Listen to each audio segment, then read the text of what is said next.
अस्सलाम वालेकुम दोस्तों, आज की इस वीडियो में हम H&E हिमेटॉक्सिलिन और ईओसिन स्टेन के मुतालिक बात करेंगे। ये जो आप देख रहे हैं ये हमारा स्टेनिंग एरिया है और ये जो आपके सामने जार पड़े हैं 12 जार हैं, ये हमारे मुख्तलिफ़ केमिकल हैं इसके अंदर। यहाँ पे हम जो हिस्टोपैथ का टिश्यू की जो स्लाइड बनाते हैं उसको भी स्टेन करते हैं और जो FNAC का हम समीयर तैयार करते हैं उसको भी हम यहाँ पे स्टेन करते हैं। तो दोनों के बारे में हम बात करेंगे। थोड़ा सा डिफरेंस है FNAC के जो समीयर है उसको स्टेन करने का और हिस्टोपैथ का समीयर उसको स्टेन करने का। तो सबसे पहले आपने जो हिस्टोपैथ का समीयर स्लाइड होगी, जो प्रिपेयर स्लाइड होगी, उसको अपने ज़ायरीन में रखा था हमने। ये जो आपको जिस जार के ऊपर X लिखा हुआ दिखाई दे रहा है, तो यहाँ से हम निकाल के इनको रैक में डाल रहे हैं।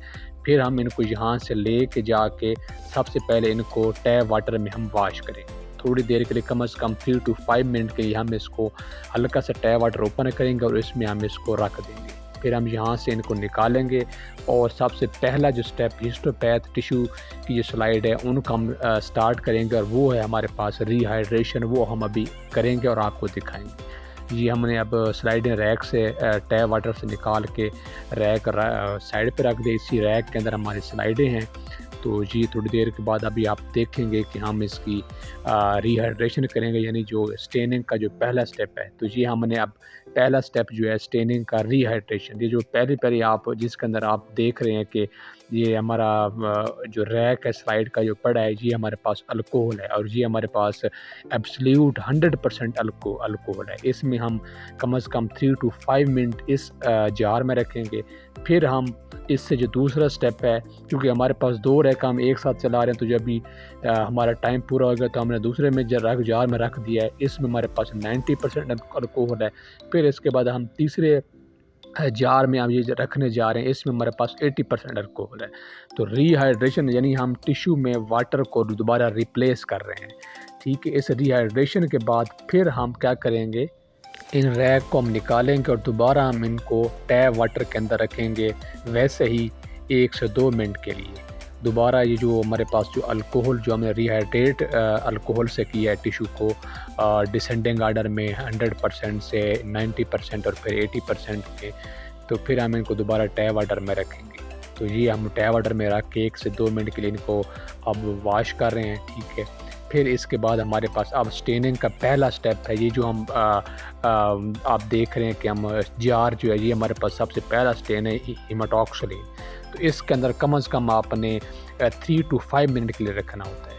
तो हिमेटॉक्सिलिन हमारे पास जो होती है ये बेसिक स्टेन होती है, यानी प्राइमरी स्टेन होती है, और इससे जो टिश्यू होता है, टिश्यू का जो सेल होता है उसको ये न्यूक्लियस जो होता है सेल का उसको स्टेन करती है। तो ये हमारे पास न्यूक्लियर स्टेन भी इसे कहते हैं।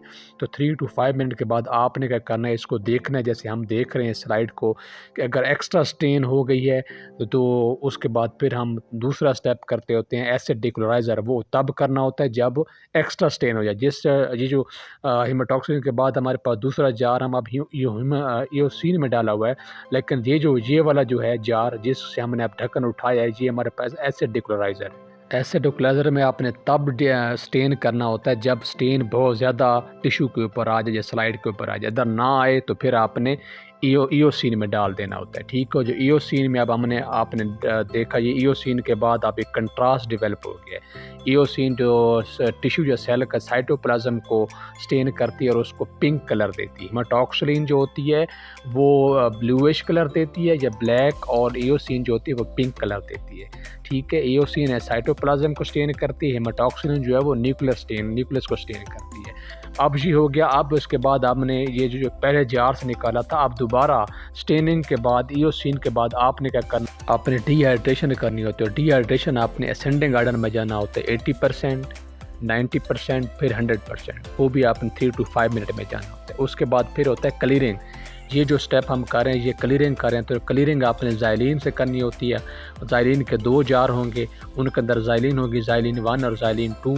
फिर उसके अंदर आप 3 to 5 मिनट के बाद क्लियरिंग करने के बाद जो टिश्यू के ऊपर अल्कोहल होगी वो रिमूव होगी और उसके बाद आप माउंटिंग करेंगे और इस तरह आपकी स्टेनिंग कंप्लीट।